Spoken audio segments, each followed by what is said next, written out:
Hello, everybody, and welcome to what is finally the second episode of Disassembly Required. As ever, I'm your host, Jolene, and in the spirit of the holidays, today we are going to be speaking about things that bring joy. Now, joy is obviously a bit of a nebulous concept, but I feel like there's some things that we can all agree, bring us joy. So today I have with me through this joyous journey of jubilance, my wonderful friend, Adriana. Hi. Wow. Such riveting commentary. Yes. As they are known for. So, let's start off with something easy. Adriana, what brings you joy today? Today. Let's start with today, yeah. What has brought you joy? What, like Marie Kondo style? Who's Marie Kondo? You don't watch things, do you? No. Marie Kondo is like a very famous show. It's very recent, if I remember correctly, on Netflix, where it's this woman... and she helps people clean up their lives. She'll go into these people's houses or apartments or whatever who live very messily, and she'll help them clean and help them get their lives back together. Good for her. Yeah, she loves cleaning up messes, but like one of her things is saying, does this bring you joy? And that's how you figure out what to throw away, what to keep, Wow. It's like, does this raggedy old sweater with 30 holes in it that says the word fuck and nothing else on it Damn. bring you joy? And if your answer is no, it's going right in the fucking trash. Yeah, what brings you joy, or what has brought you joy today? My heater got fixed. And I got to spend the day with some pretty dope people. Like who? Friends. Wow. Nondescript store brand friends. Yeah. You know how at the Emmys they'll have water bottles, but they have to take the labels off the water bottles? Yes. That's what I'm doing. So you're stripping your friends? Just stripping them of their identity. Wow, that's a little fucked up. I didn't know that you were so authoritarian. That's not it. Are you sure? Yes. What brought you joy today?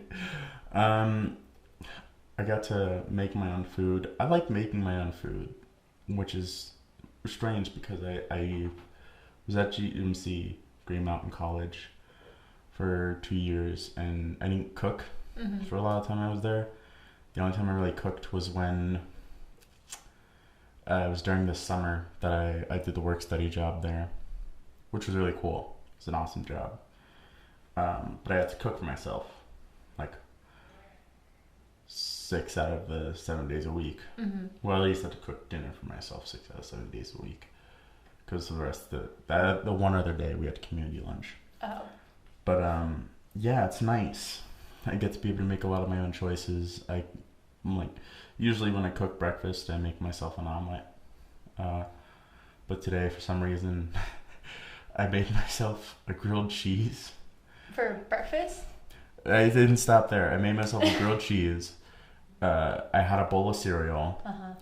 And I had these 2 slices of like this flavor, like it was like a banana bread. But like it comes in those little like plastic boxes, like at the bakery, or like you see in like the stores and stuff, like Walmart or Fry's, whatever. I took 2 of those. I just slapped them on a plate, and these are very small. They're probably like an inch, like tall and an inch wide. Like they're not huge. I just took 2 of them. I put a pat of butter on each, and I just shoved that shit in the microwave for a minute. By the time I opened the door, the butter was boiling. I was like, what the fuck did I do? Banana bread's really good though. It is really good. I love making banana bread. It's one of my favorite things. Is it a process to make it? It's not too hard. It takes like maybe, I'd say when I do it, it takes probably like 10 minutes, maybe 15. But how? Like to actually make it physically. Like the baking is what takes the long time. What? Like baking usually takes about like an hour. Yeah, I remember the first time I tried myself just making banana bread with no other help or instruction. It was during winter break last year. And I remember exactly what I was doing. I was sitting there. It was like 1 a.m. And I was sitting there in my grandparents' living room because that's where I stay for winter break. And I had said that I was going to make banana bread, so I decided I'm just going to do it now because I was watching Great British Baking Show and was like, this is rad. Yeah. But I was like, this is going to take a while, so I should do something. So I put on... I turned off the Great British Baking Show and I turned on the Lego Batman movie because I hadn't seen it until then. And boy, oh boy, did I go hard into that banana bread. It was absurdly fun. I want to make banana bread. It's pretty easy. Yeah. I mean, like, it's not a lot of ingredients.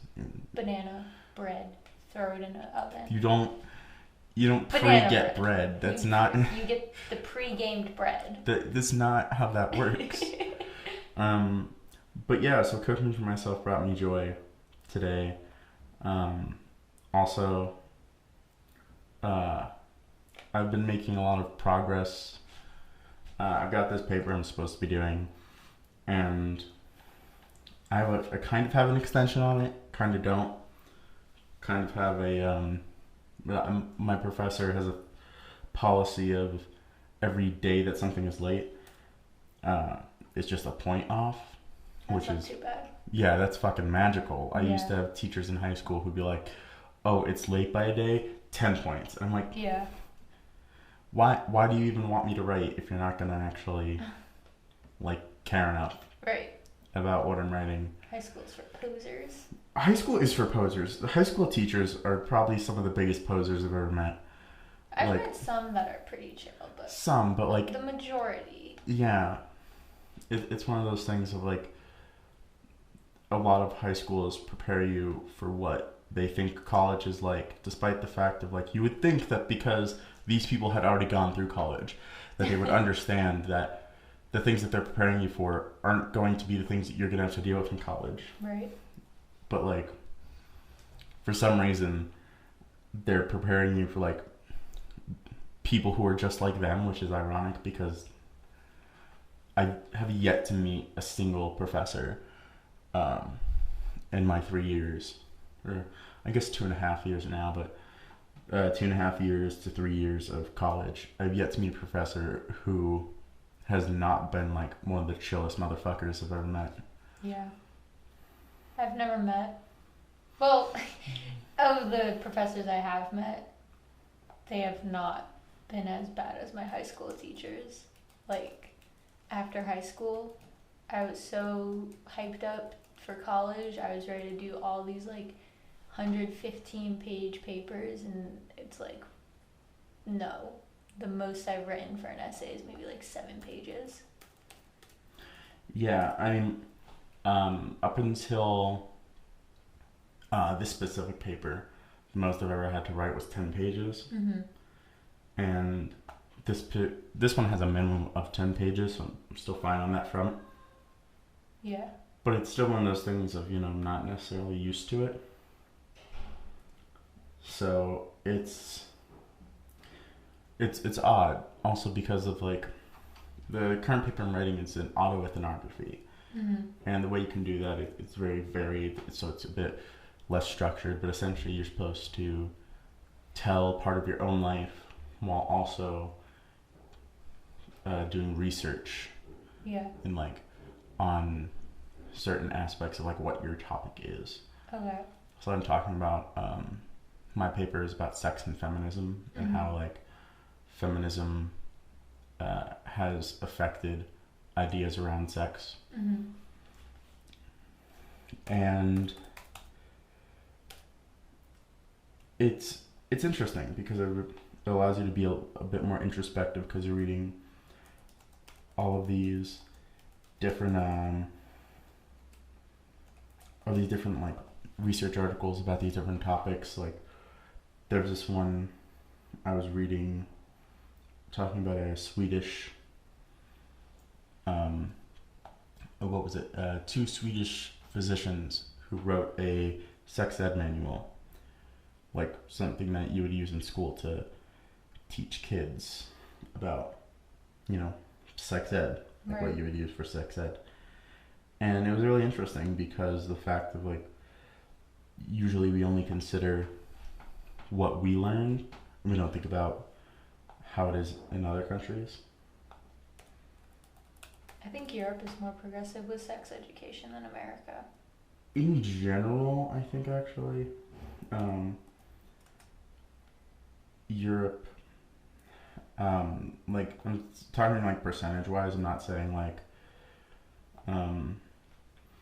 they actually are, but, or like if you go anywhere in Europe, you would find progressiveness, but I'm saying like percentage wise, I think Europe has been pretty progressive, like over time. Yeah. Got pretty decent growth. That might have been a bad word to use for it. But yeah, and I'm also very glad about, or I guess you could say my professor for that class has also brought me joy, just because they're a cool person, and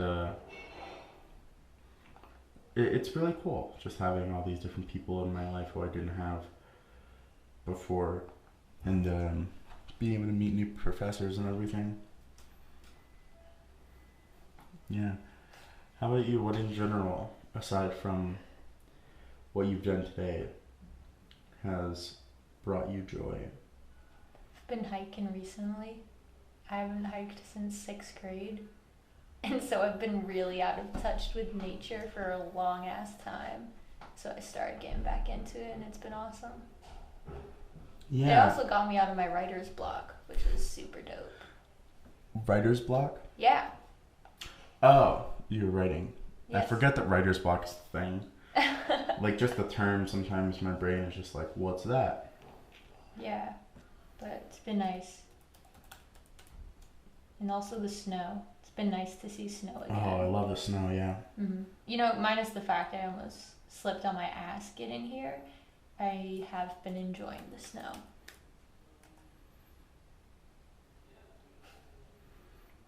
Yeah. It was definitely interesting.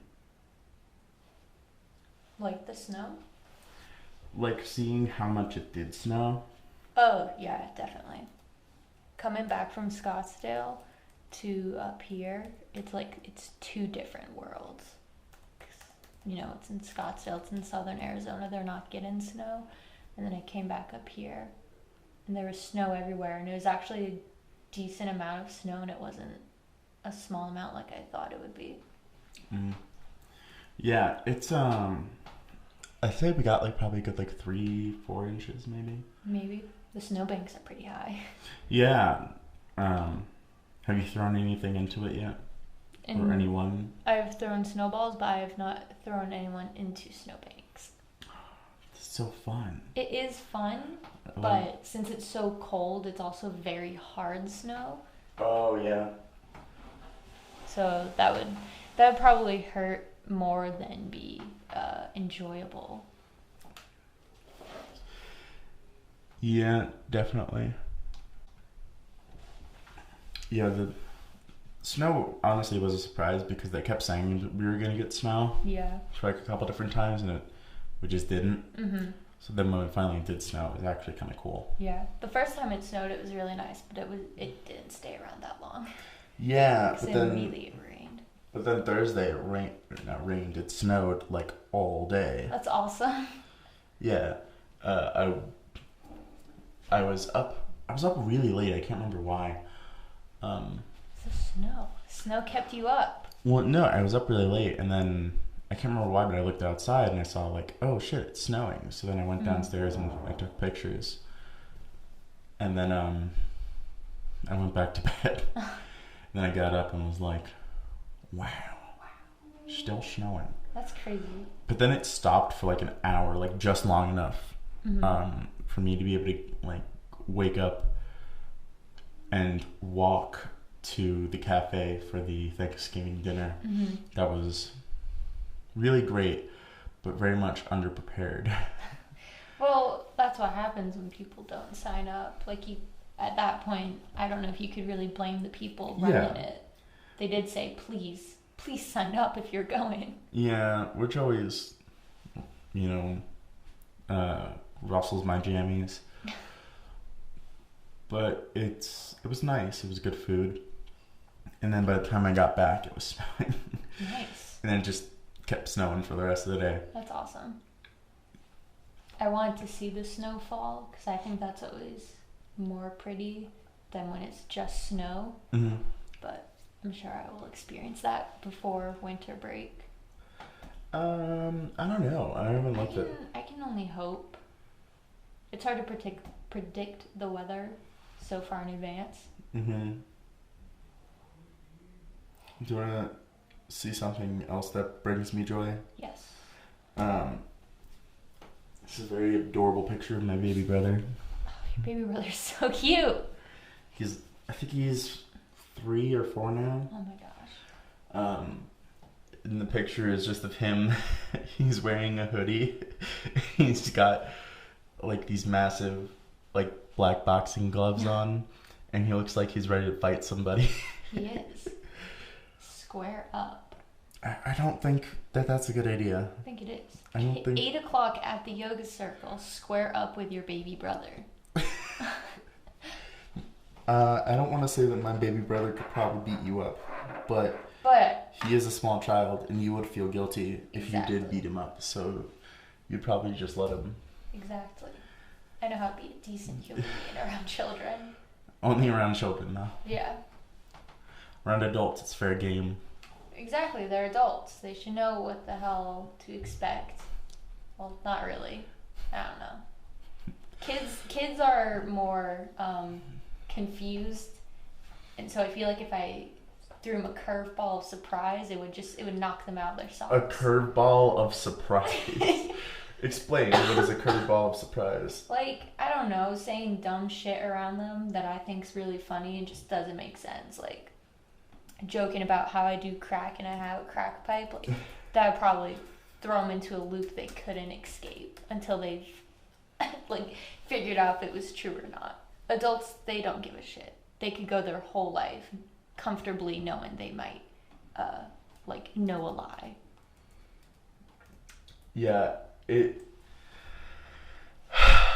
it's wild. When you listen to that kind of stuff, it's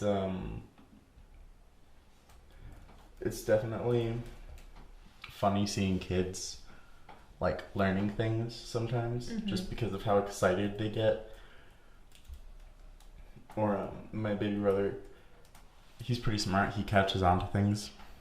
Like, sometimes he'll ask me when I'm like what I'm doing or where I was, because he knows that like I go somewhere. Yeah. Which obviously is college. And because he's a kid, and I don't always feel like giving the in-depth explanation of what college is. Right. Or sometimes I'm just very tired and I don't really feel like explaining it to a small child.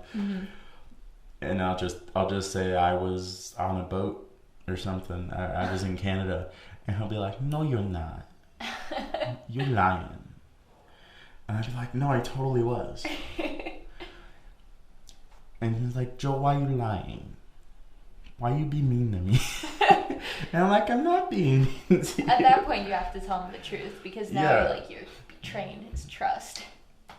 Yeah, he always gives you like the really adorable look too of like, "Why you so mean to me?"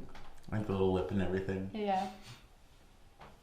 Oh, babies bring me joy. I love babies and children usually. I like some babies. A lot of babies don't like me. I once went to a pig roast, and my friend had his cousin's baby or something, and he was going around showing everyone the baby, and the baby was having a grand time, and then the baby saw me and started to cry. So in that moment, I knew I would have this weird relationship with babies. Maybe it's because since you wear so much black, you look like the visage of death. You know what? Maybe. Or maybe this baby just was not having it. With only me. Yeah. My niece, however, is a redhead. Which means legally I will have to just change her hair color when I see her. I don't think that's how that works. It is. I've never seen this kid, but I know she's a redhead, and I can't have my first niece be a redhead. So you watched the Eric Andre show before, right? Obviously, we watched it together. Yeah, like I've only seen it with you. I've seen. So Hannibal does like comedy specials. Mm-hmm. Who is for those who haven't watched the Eric Andre show, Hannibal is like his co-host, and his comedy shows are really weird. And he was talking about how he was doing this movie one time, and they had to have a baby, like he had to be holding a baby in one scene, and like he had 3 babies who just would not. Like, every time that he would hold them, they would just have a fit. Oh, no. And they were all white babies. Oh, they're learning from such a young age. The funniest part about it was he said, no, I don't think babies can be racist. I do think they can have favorite colors. And I was like, I don't know how... I don't know how to respond. I don't think babies think like that. But you know what? I can't read a baby's mind. Maybe they do. Like, when you were a baby, you didn't know what you wanted. I remember my first memory was just, like, sitting there in the middle of the apartment that my parents owned for a very brief time. Actually, I think it was just my mom at that time. Yeah, it was just my mom at that time. She had an apartment, I think, with my grandparents. I can't remember. But yeah. I also remember the restaurant that my dad used to work at. It was like this little Italian restaurant that his dad owned. Yeah. Because he's like Italian. He's from Italy. Mm-hmm. So he opened a restaurant. Rigatoni. What does rigatoni have to do with this? It's pasta. Yeah, but it was kind of random to just bring up rigatoni. No, if you're going to talk about Italians, you just have to start shouting like pasta names. Rigatoni, fettuccine, tortellini. Angel hair pasta. That's all I can think of. You've obviously heard the what do you call a fake Italian joke before, right? Maybe. What do you call a fake Italian? Non-Italian. An impasta. It's a terrible joke. I hate it. I love. Another thing that brings me joy is adult versions of kids' jokes. What do you mean? Like, knock knock. Who's there? Orange. Orange who? Knock knock. Who's there? Orange. Orange who? Knock knock. Who's there? Orange. Orange who? Knock knock. Who's there? Banana. Banana who? Orange, you glad I didn't say banana? Would you really consider that an adult joke? Fuck. What the fuck? You fucked up. I fucked up the joke. But the adult version of the joke is like, orange, you glad I didn't say orange? You're damn right. I'm glad you didn't say orange. He's been fucking my life. Whoa. Whoa. That's crazy. Who got cucked in that relationship? You know, I think there might have been cucking on both sides. Mm. Oh, you know what else brought me joy? Dinner last night. That was very chaotic. Yeah, But it was a good chaotic. Yeah, it was good food. Halfway through, actually, was it when we were done eating the power went out, or was it before that? It was when we were done eating. Yeah, by the time we got done eating, the power just went out in half the house. Everything was gone. Yeah. And then we just played Uno, and oh my gosh, was I bad that night? Yeah, I mean we're all bad sometimes. I was really bad that night. Yeah, I'm gonna be getting that pack of Cards Against Humanity, which that wonderful game brings me joy. I'm also very glad that I bought that pack when I did, because like 2 hours later, it shot back up to $20 instead Was it of a being. Black Friday sale? I guess it was a Black Friday sale. Yeah. It's crazy. Yeah, but I got the red box because I couldn't find the one that I originally had bought. But I found the red box, which is a bigger version, and because they got a red, a green, and a blue, I was like, I like red, so yeah, got the red one. And so we got a lot more cards and everything, so that's gonna be fun. when does that come in? Wednesday. Yeah. Why do I feel like something's happening Wednesday? You know, I don't know. Maybe. No, not health and safety. That's Thursday. That's tomorrow. For you, it is. For yeah. for where I live, it is Thursday. I Mhm. think. I put it on my calendar, but I put it on the calendar that like isn't convenient when I'm not in the cottage. Yes. So I will figure it out when I return. You know what? Gives me mixed feelings, but somewhat joy. The condoms. Can you pass me some of them? Some of them? Yeah, Absolutely. like the ones with the cool designs on them. These are the coolest. I guess. So we get condoms as part of. I think it's from the housing office or I think something. so. I know at GMC it was through the housing office. They were a lot better ones. They were Trojan ones. But I think these ones are actually supposed to be like biodegradable or something. Maybe. I don't know. I just know they suck. Yeah, I don't know. Either way, though, they have some really cool designs on them. Like this one, I think it's like a picture of Earth. Yeah, it's And like space. I'm into space. Space. The final frontier. Aha. Space your kink. No. Another one we have is... It's like a glitch. Yeah, I think it looks like what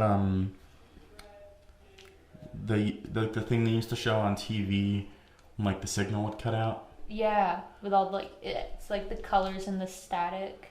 Yeah, like the colored bars that they would show like before static would pop up. Yeah.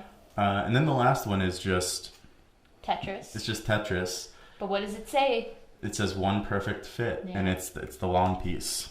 God damn it! Why are you dropping it? Because oops, I dropped my Magnum condom I used for my massive dong. That just fucked with the audio big time. Maybe. Danny DeVito brings me joy. Danny DeVito. Yeah. Why Danny? He stands with Planned Parenthood. Hell yeah. He's just a sweet man. Pornhub also stands with Planned Parenthood. I mean, they have to. They have to. I feel like there's like an unspoken rule. What else about Danny DeVito? He has his own alcohol. What is it called? Limoncello. It sounds very fancy, but not like it could get you fucked up. Well, I wouldn't know because I don't drink. So. Well, when you're of age to drink, the first thing you should get is limoncello. Here's the thing. That's money Yeah. that I could put towards this thing called food. You're right. It's probably super expensive. I wouldn't say it's probably super Wicked expensive, dare I say. Oh, letting your inner manian flow out. No, not manian. Maner. Maner? Yeah. Who I the don't like fuck that. says manian? I don't know. I didn't know what the terminology would be for somebody from Maine. I know White trash. I know Pennsylvania. It's Pennsylvania. New York is New Yorker. New Jersey is Dirty punk. Jersey. I think punk is a lot. Punk or I don't know. A lot of states just have the like ER ending, like Arizona. New Jerseyer. Arizonian, what the fuck? No. I said New Jerseyer. I know, and I You said Arizonian. I'm pretty sure that's what it is. I know. But like it didn't really go with what I was saying beforehand. Or like Californian. North Dakotian. I don't know what they're called. No, I think it would just be North Dakotan. Something that brings me joy is all of the dumb names that we have for states. What do you mean? Like, for instance, how there's 2 Washingtons. Oh, yeah, that's so stupid. What? What else? How, well, what's another dumb state name? Vermont? North Dakota and South Dakota. Yeah, That's why are there 2 Dakotas? like, just have one. You also have Kansas and you have Arkansas. Like, that doesn't make sense. Mm-hmm. I have heard people pronounce it Arkansas, which kind of brings me some amount of joy. That's how it should be pronounced if we're going to say Kansas. Also, the vine of the woman who's like, America, explain. Yeah. Why is this one Arkansas and why is this one Kansas? Yeah. That was magical. I love memes. Memes bring me a certain amount of joy. Baby Yoda. Baby Yoda, I do not enjoy. Why don't you enjoy Baby Yoda? I don't know, just something about it makes me angry. Is it because it's so small and pure? I don't know. I never liked Yoda or Star Wars when I was a kid, so I think just seeing Baby Yoda like didn't change anything. But it's so adorable. Those big eyes. It reminds me of a slow loris, and I hate slow loris. What is a slow loris? If you have, look it up right now and just describe it. Well, tell me how it's spelled. Slow, and then Loris.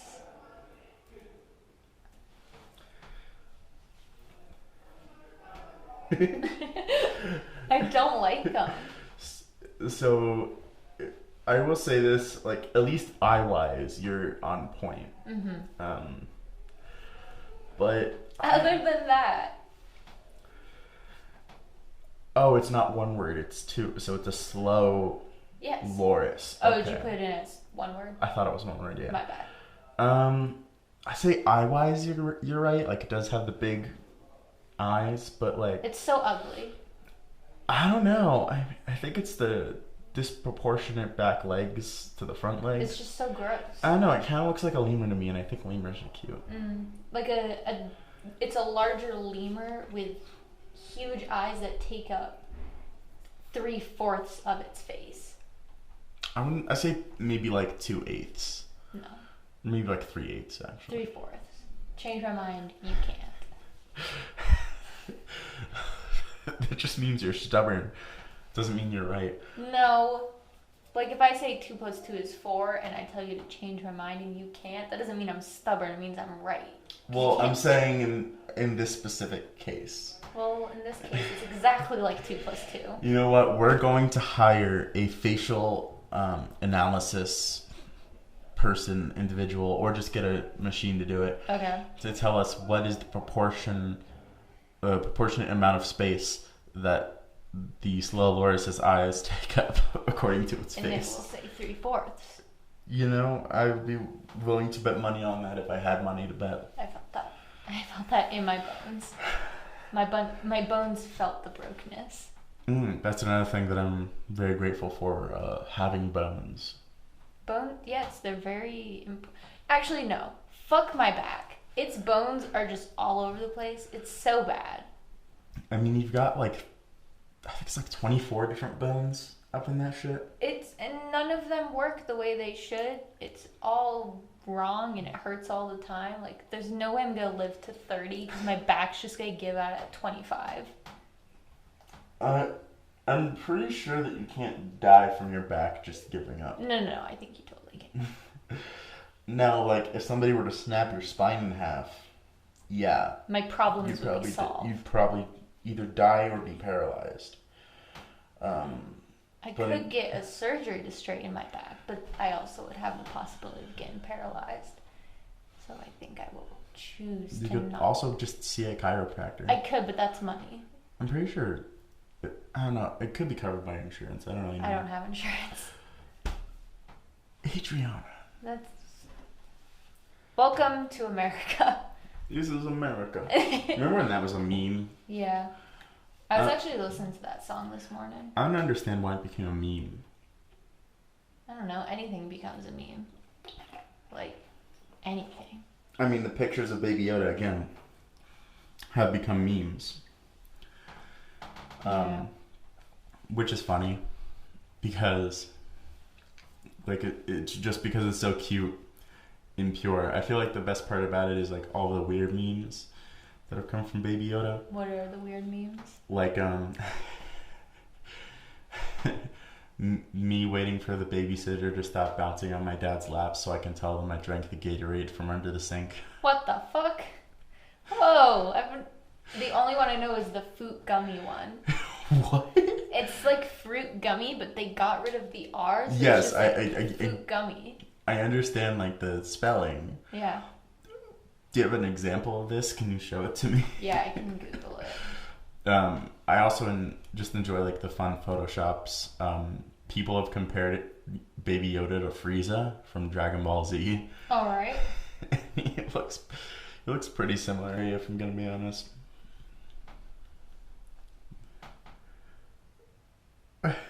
Like, that's all it is. What is that? What is It's that? Yoda wanting fruit gummies. That one's cuter, though. He's so ugly. He's not ugly. He's adorable. No. There's more art. It never ends. I mean, does anything ever truly end? The power and the heat in my cottage is always ending. Damn. Well, you just gotta remix that shit. I will. Get a remix to Ignition. Alright. Sort of right up at the kitchen. I don't know if those are lyrics, but, you know. I was like, I don't know if you're referencing a song. I feel like if I say something weird, there's a good chance it's probably a reference to something. Well, then what you just said, was that a reference to anything, or were you just It like... was a reference to a song. I can't remember the name of the song. It might just be called Remix to Ignition. I honestly don't know. Wish I could tell you. Do you really? No. I'm uncultured. I don't know any movies or songs that you make references to. You knew when they referenced Break Stuff by Limp Bizkit earlier. Everyone knows Break Stuff by Limp Bizkit. I can guarantee you nobody in this house except for, like, me, maybe my RA, and maybe Ben have heard of Limp Bizkit. That's bullshit. Limp Bizkit, like, I was born and the first thing I heard was Limp Bizkit. Fred Durst directed a movie that came out this year. Or wait, was it last year? I think I heard about this. Wasn't the movie a shit show? Like, It was a shit show. Like, it was really bad. It was called The Fanatic. Hold on, let me Google it just so I can make sure. I could text people and see who has heard of Limp Bizkit. It was released this year. Okay. It has, oh god, it has a 17% on Rotten Tomatoes. Oh no. It has a 4.6 out of 10 on IMDb. It has a 58% rating on Google. Mm-hmm. It's just a shit show. And again, Fred Durst, the lead singer of Limp Bizkit, is the director. And in the movie, there's a scene where there's a father character who forces his son to listen to Limp Bizkit. Well, I'd say forces, but, you know, like, they're in the car and he just is like, "You never heard of Limp Bizkit? You don't know music, man. You gotta listen to Limp Bizkit." So he just makes his son listen to Limp Bizkit while they're in the car. Dang. We live in a society.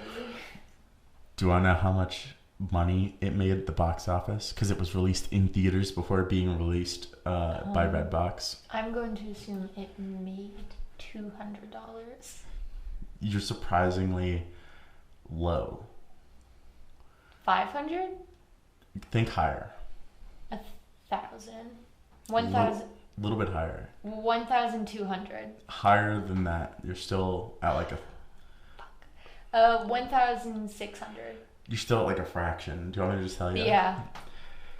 $3,153. That's garbage. That's what this movie made at the box office. Oh, I don't Fred Durst also wrote them. Oh, you want to hear some critic reviews? Because I always love looking at reviews for bad movies. That brings me joy. Travolta throws his whole being into an extreme torrential performance that's difficult to dismiss, but it's unfortunately at the service of a shockingly mean, ugly, and shallow movie. Wow. Did not hold back on that. One can understand the draw of The Fanatic for someone like Mr. Travolta. It calls for full immersion, mentally and physically, and he pulls it off. He is actually very good in the movie. But, like... Well, his really wasn't that good. His depiction of a mentally ill individual is not well. Have you ever seen what he looks like in the movie? No. Do you want to? Absolutely. Here's a picture of him choking out the guy that he's stalking. What the fuck, Mr. Durst? Yeah. It's a weird movie. What's the plot? So the plot is... hold on, just bring it back up. Bring up that synopsis. Yeah, bring up that fake synopsis. Okay, so according to Google... This is the...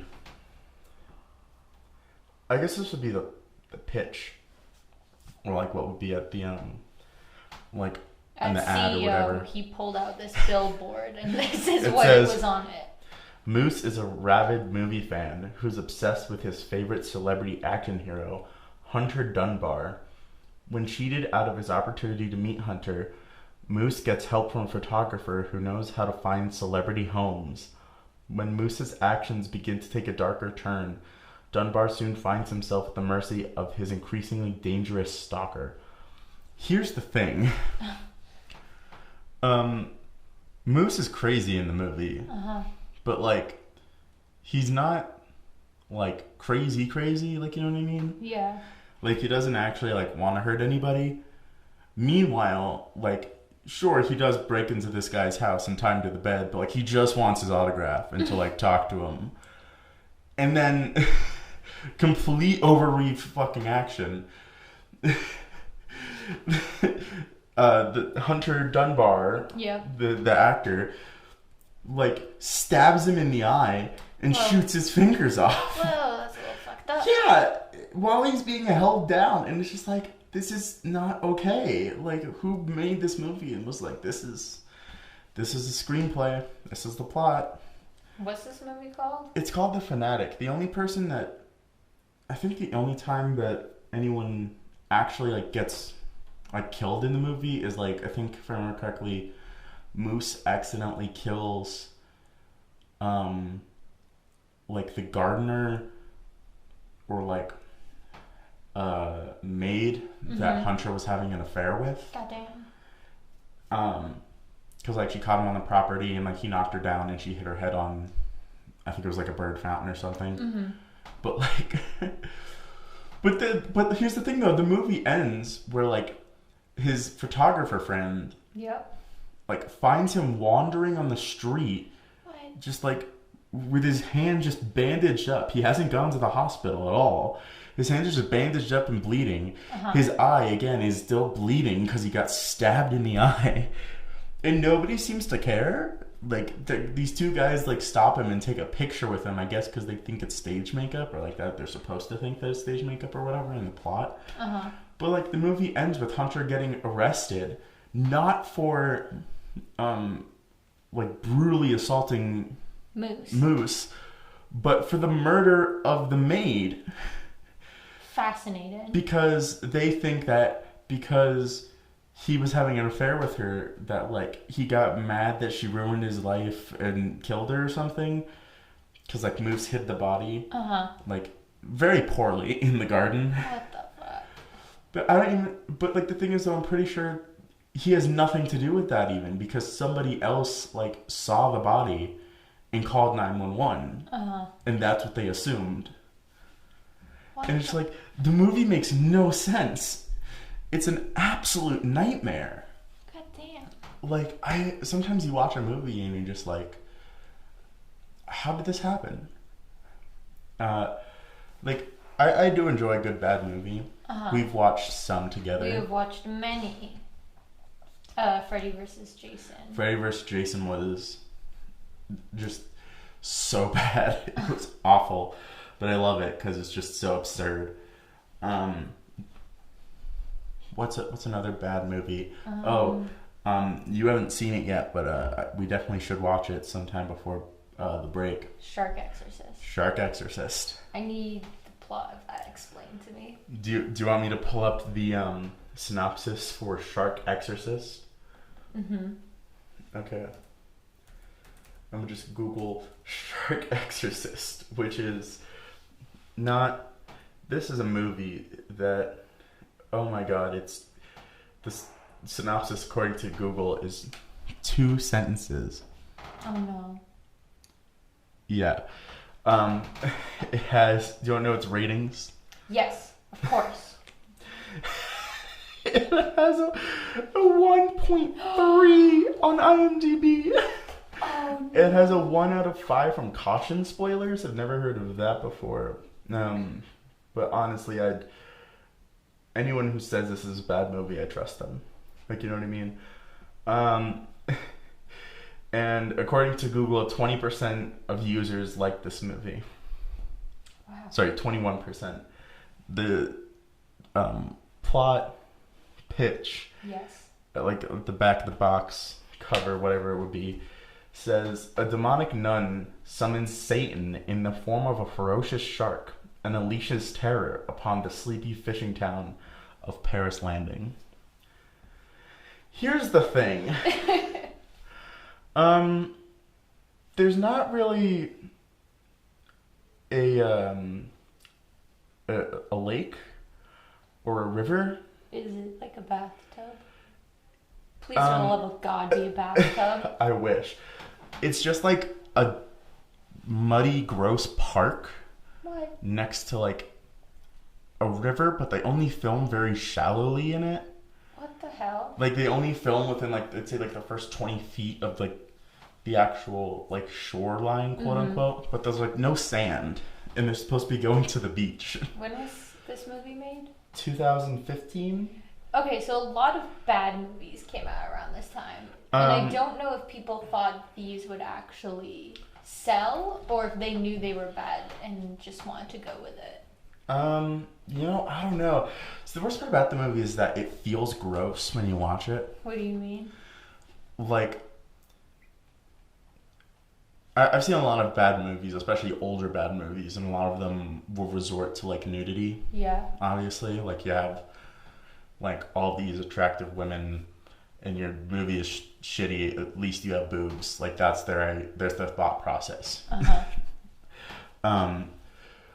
And of course, it's an expected level of like sleaze in a sense of like you're not comfortable with it, but like you could just fast forward through it, and you don't, because it doesn't add anything. But then like through this movie, they don't have anybody get naked.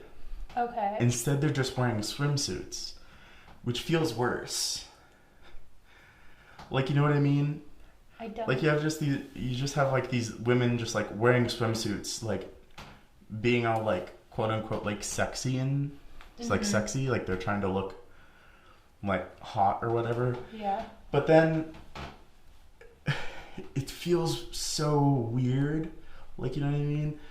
There's also the part, like, there's a lot of vomiting as well, which is just strange. What? Also, there's just scenes where you have people just, like, writhing on the ground. What the fuck? It's always women, because, like, the movie's, like, mostly women. It's 120 minutes long, which is the only good part about it. Damn. But like the women will just writhe on the ground as if they're having like a seizure or something. Yeah. And it's like I don't know what's going on here. And I feel like I shouldn't be watching. I know I don't like it. But there's also like just a scene where like this woman like goes to the quote unquote beach, which obviously again isn't a beach. Yeah. Just a dirty pond. Yeah, to like go sunbathing. Yeah. And then she like falls asleep, and this creepy guy comes out of bumfuck nowhere and just starts taking pictures of her. And it's never addressed again. What the fuck? Like, it's so weird and bad, and Oh, it's the worst. It's probably one of the worst movies I've ever had the displeasure of seeing. I would say the worst that I've seen is The Human Centipede. Ooh, do you want to hear some audience reviews? I'm sorry to cut you off. Please. Cut me off again. I love audience reviews. I'm so sorry I was talking. Do you want to go on your point then? Okay. Oh wow. Here's a positive review for Shark Exorcist. It looks pretty long. It's like here's the thing. The review is longer than the movie. Than the plot pitch, like on Google. So it says, this is the best horror movie ever created, outdoing The Exorcist and Paranormal Activity. 5 stars from me. The CGI of the shark was stellar and way before its time. This is a movie you do not want to miss. And warning, you might cry. That is how scary it is. I feel like the director wrote that. I describe it as Exorcist, Paranormal Activity, and the greatest horror movie of all time, Nemo. What? What? This person was probably hitting their crack pipe. I certainly hope so. This review, by the way, is from It's Ya Boy Nugget. Nugget? Nugget, like chicken nugget. Shout out to you, Nugget. It continues. The acting is completely astounding, with many moments where I was like, just wow, I could be in this in real life. That is how good the acting is. I believe it needs an Oscar. No, it needs an Oscar. Just wow. Unbelievably good, in all caps. Okay. No mistakes, no mess up. This movie is why you need to live, because you need to see it. Don't miss it, and it's free on Tubi. Go check it out. It's not cheesy whatsoever. My only complaint is that it is unbelievably religious. What? Go check out and don't go to the lake. You could get bitten by a possessed shark. 2 people found this helpful. I find it to be extraordinarily helpful.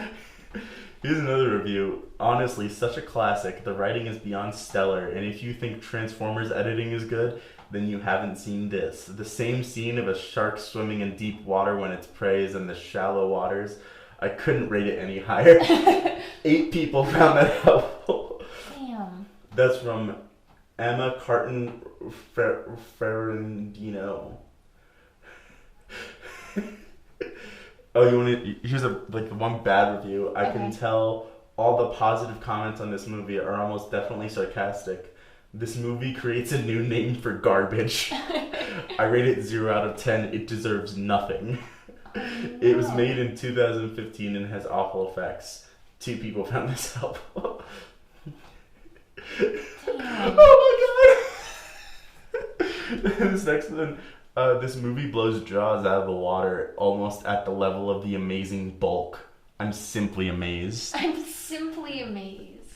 Yeah, so have you ever heard of The Amazing Bulk? No. It's a very similar sort of movie, and I'm going to see if I can find that for us to watch as well. Okay. That brings me so much joy, just knowing that there's such a terrible movie can be watched for free. You know what I mean? Mm-hmm. Like, I don't like being forced to buy something when, like, I kind of think it's going to be bad. Yeah. What brings you joy? I've been talking a lot about what brings me joy. Oh, definitely the first review you just read. Yeah. That guy was probably Donald Farmer, who is the... I know he's the director. I don't know if he's the writer of it. I'm going to assume probably... You can only hope and pray. My prayers go to that man in hopes that there will be a Shark Exorcist 2. Electric Boogaloo. Electric Boogaloo. I don't know. I think it was a sequel to like a dance movie. Like Electric Boogaloo. I cannot remember. I don't watch movies. One of something I'm very grateful for. What? Terribly written erotica. Yes. So I know this might... What a segue. This might be a bit of a turn off, ha ha ha, for some people, but I just really enjoy when people just don't. Because, so the advent of Amazon, if you don't know, you can publish anything on Amazon. Like, you can publish your book, and it doesn't cost you anything, and you get like 70% of the revenue, which is higher than you usually get in like the industry. But that's because you have to do all of your own marketing. Yeah. For the books. And boy, oh boy, is it just something else. So we were speaking earlier about my new favorite author, and quite possibly one of the most wild individuals of all time, a man by the name of Chuck Tingle. Now, Chuck Tingle Dr. Chuck Tingle. Respect him. Put some respect on his name. Is the creator of such wonderful books such as Pounded in the Butt by My Own Butt, Pounded in the Butt by My Book, Pounded in the Butt by My Own Butt, and of course, the greatest work of all time, Pounded in the Butt by Pounded in the Butt by Pounded in the Butt by Pounded in the Butt by Pounded in the Butt by Pounded in the Butt by My Own Book, Pounded in the Butt by My Own Butt. No, I didn't just have a seizure. I just want to clarify that. So I just looked up his name, and I completely forgot about this. He has RPG books, like D&D books. Yes. Thank you, Dr. Tingle. The initial one is called The Tingleverse, the official Chuck Tingle role-playing game. Thank you. It comes in paperback only. Only paperback. He cannot afford hardback. And it costs $22. What the fuck? Yo, Mr. Tingle, you're a doctor, so I don't know about that. Hey, we don't know what he's a doctor in. We just know he's a doctor. You're right. Could be a doctor of philosophy. You're right.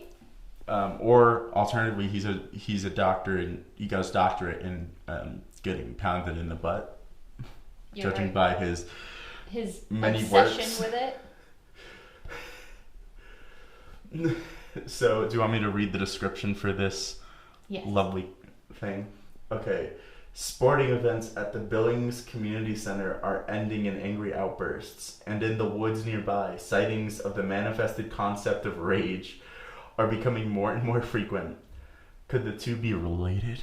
Bum bum bum. That's not what the bum bum bum was added by me, obviously. An entrepreneur moves to Montana and opens up a petting zoo for creatures of the void.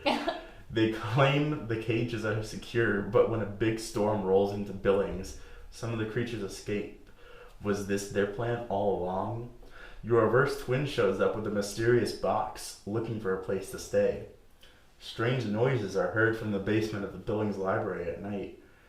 These adventures and more await you in the Tingleverse. What about the Donald Trump one? That's a good one. Oh yeah, I'll bring that up after this one. I want to finish this lovely little blurb here. Okay. These adventures and more await you in the Tingleverse, the official Chuck Tingle role-playing game, which thrusts you directly into the middle of your own Chuck Tingle story. Wow. This rulebook contains everything a group of buckaroos will need, including 4 playable types: Bigfoot, dinosaur, human, and unicorn. Wow. 5 trots, which I'm guessing, they're classes. 5 trots, which are bad boy, charmer, sneak, true buckaroo, and wizard. Wizard!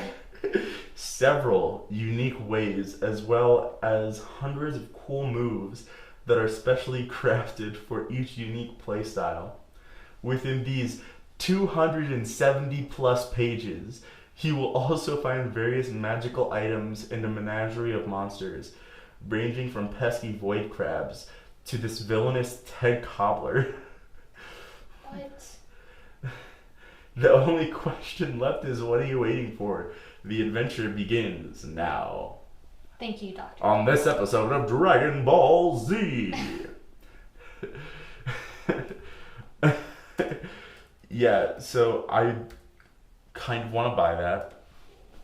I would definitely host multiple.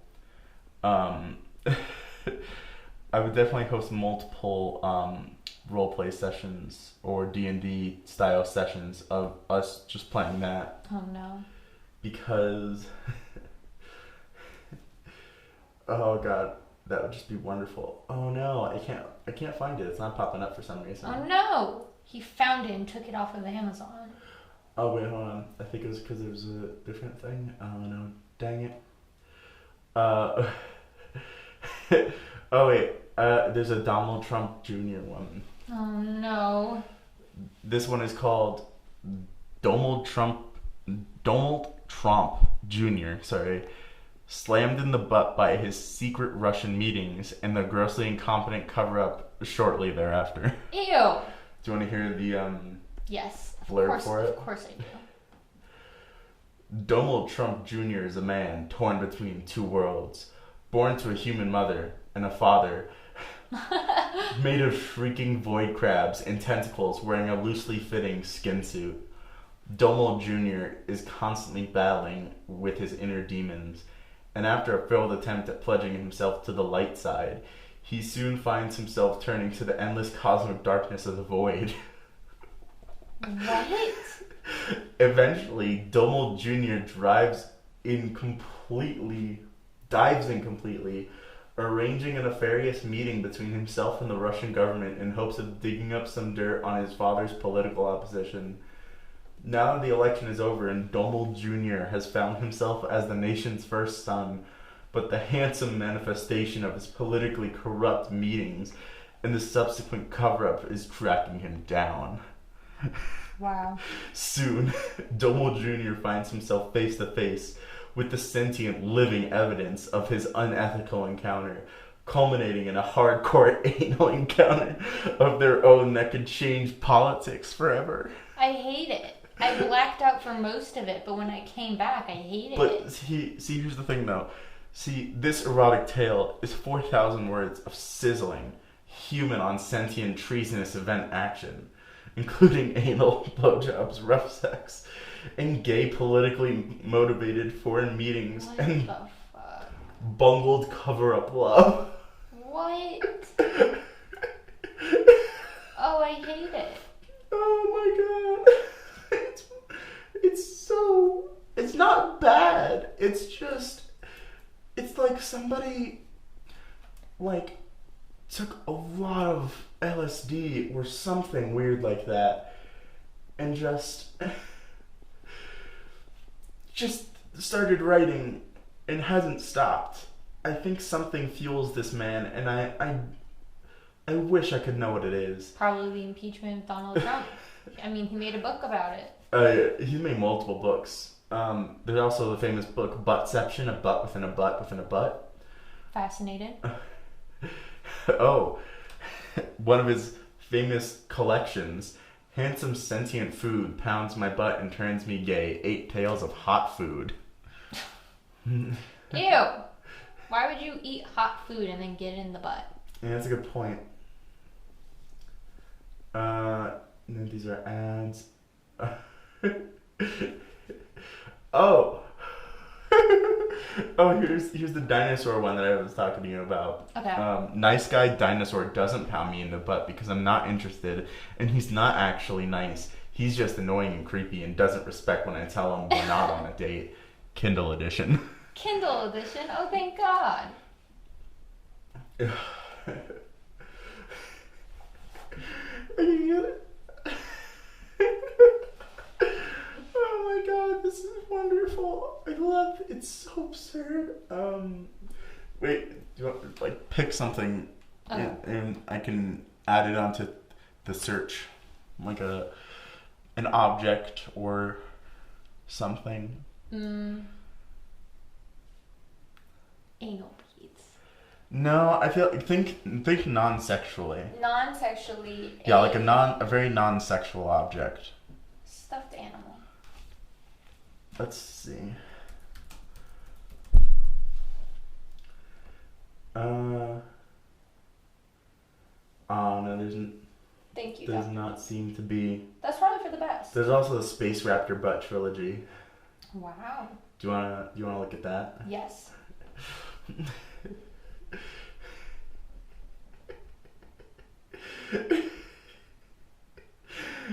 Oh my god, this what is this? No, wait, shit. Oh no, hold on.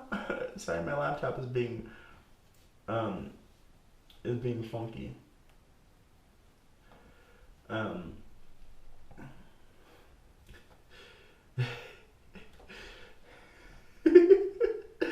Oh, why is it? Sorry, it's taking me a while to absorb this.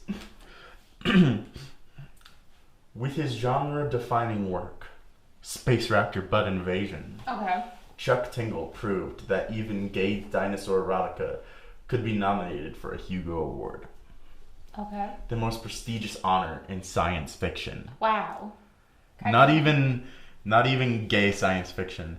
The most prestigious award in science fiction. That's insane. That is absolutely insane. He's also been nominated for it twice. Whoa! He's been a finalist for it twice. As many of his books proudly say, 2-time Hugo Award finalist Chuck Tingle. That's awesome.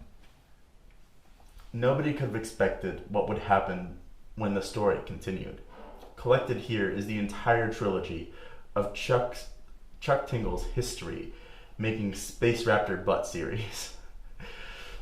History making Space Raptor Butt series. Yeah.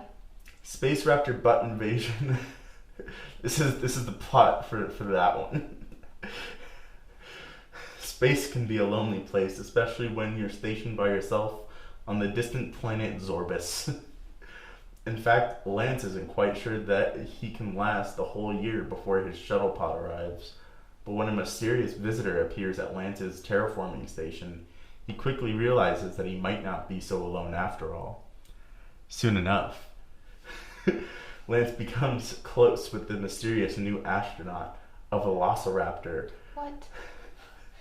What? Together they form an unlikely duo, which quickly begins to cross the boundaries of friendship into something much, much more sensual. Ew. It's not gay if it's a man and a dinosaur. I mean, yes. Is it? It's bestiality. Well, I think we're getting into the furry debate here, and I don't think that we I mean, it's I don't think bestiality. Well, this is a conversation for another day. I don't think we need to have that here. The sequel, Space Raptor Butt Redemption. After a year stationed on planet Zorbus, astronaut Lance Tanner and his raptor lover Orion. His name is Orion. I have a friend named Orion. I feel like Orion is a good name for Velociraptor Man. It's a very good name, but now it just reminds me of this friend I have, and I don't enjoy it. You should tell your friend. I will. Lance Tanner and his lover Orion return home to find that they are not greeted as heroes, but as villains. Unbeknownst to Lance, his space travels have been funded by the villainous Scoundrels Incorporated. What? A corporation that has deep ties to the illegal trade of unicorn tears and a destructive mining project at the core of the earth. Now Lance is on trial for a number of false charges from having connections to the wicked Scoundrels.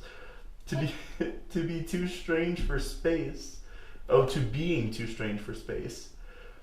The opposing lawyer argues that space is only for serious astronauts and that the love between a raptor and a man is giving space travel a bad name.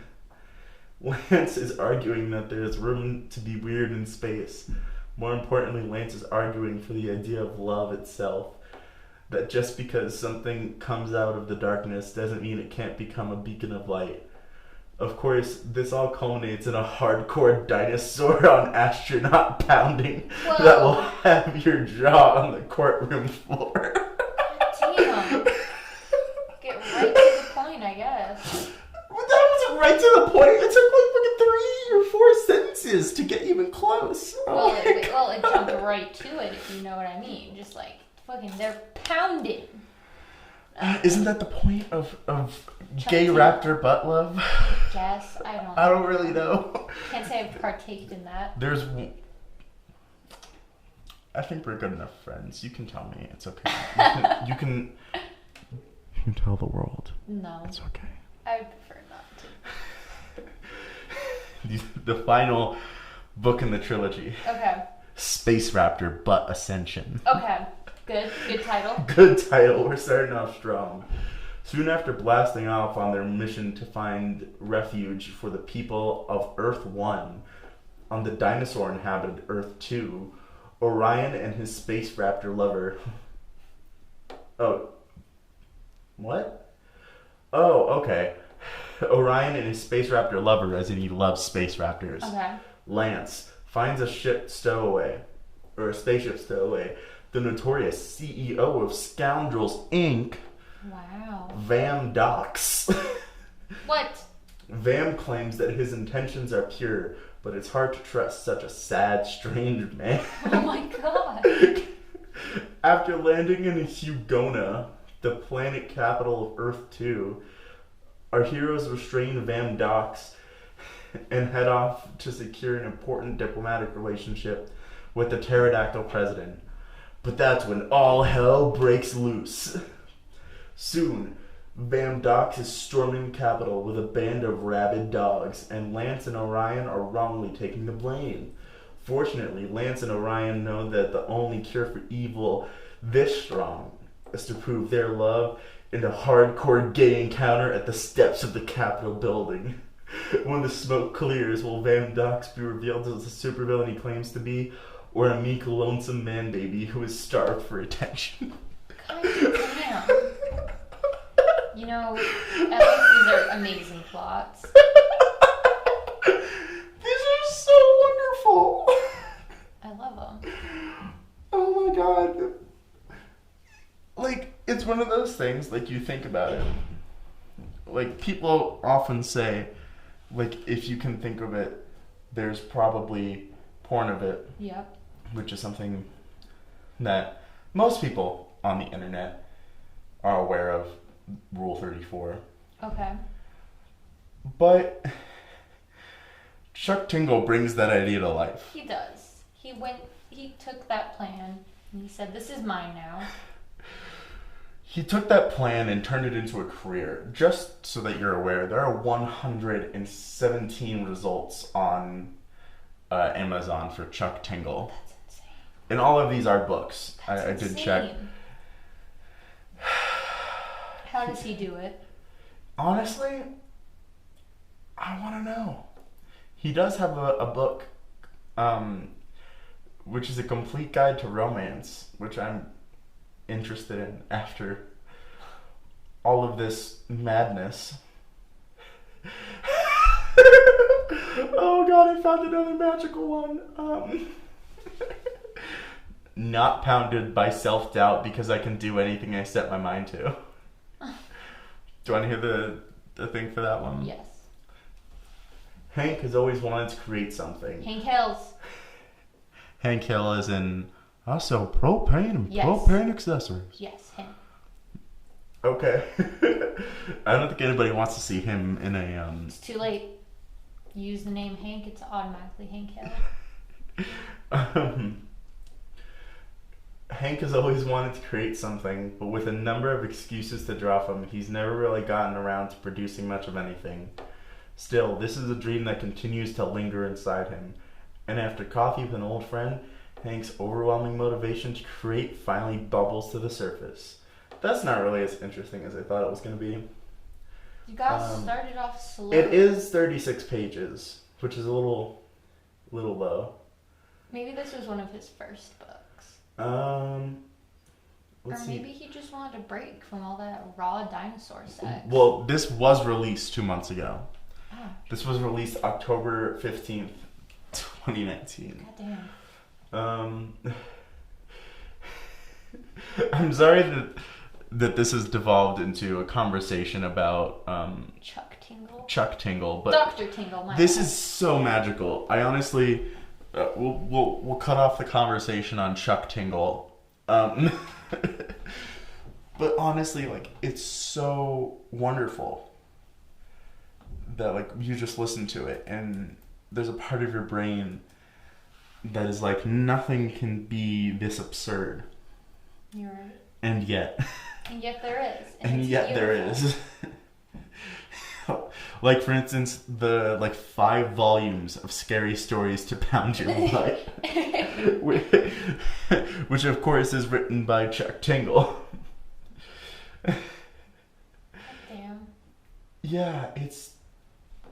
there's something about it that makes my heart just feel lighter, like, knowing that there's someone in the world who is this determined to create Absolutely. that this is what they've done with it. And honestly, I support it. I mean, he's obviously very supportive of the community. Mm-hmm. I would recommend anyone with a Twitter to go follow him on Twitter. Hit that follow. Yeah, he posts just very interesting things. He seems to be a very wholesome individual. I believe he also does a podcast. I don't know. Yes. Yeah, I mean...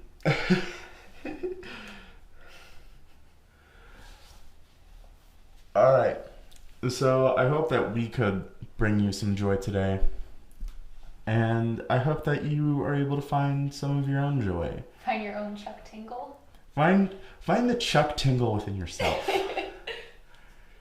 We all Find have something... a little tingle. Ew! Yeah, don't say it like that. But find something, you know, that makes you happy, that brings you joy. Or do something that you've been putting off that you know is going to make you feel happier. That, you know, maybe you don't always do. So, thank you for joining us on this very... off topic. I was going to say very crazy episode of Disassembly Required, because we have gone all over the place. Absolutely. But I feel like that's the important thing, is sometimes it's good not to have focus, because then you can really, really see everything, you know? Unless you're blind. Well, if you put it like that, then yeah. Thank you for joining us. Hopefully soon I can start up with a more regular upload schedule for this, but that's all up to time, and I will have to consult with the elder gods to see how that's going to work out. But thank you all for listening, and I will catch y'all later.